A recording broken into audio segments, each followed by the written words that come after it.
ng Diyos sa binigay mong merienda namin pagsalusaluhan ngayon. Ito po, kape, napay, donut. Kasama ko yan. Tatay Yogos, ang head of the family. Nag-aanda po ng merienda. Yun, sa likod si Nanay Clarita. Ayan. Ito po maganda rito. After Bible study, meron kami merienda. Ito po si Brother Marlon. Kasama ko po siya. Ayan. Kasi po, hinihiram ko yung motor niya. Pag pupunta kami rito, pinapahiram naman niya. Hindi naman po siya maramot. Kung minsan, di ko nga siya binabayaran eh.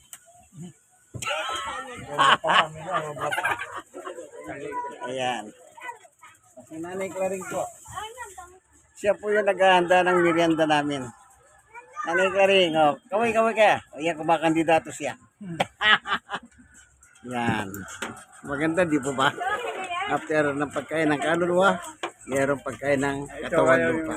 Pabanggit ko, nakapirado pa tayo ko. God bless us all. Ang kaibigan Jesus, Brother Manny Bautista. Papayo.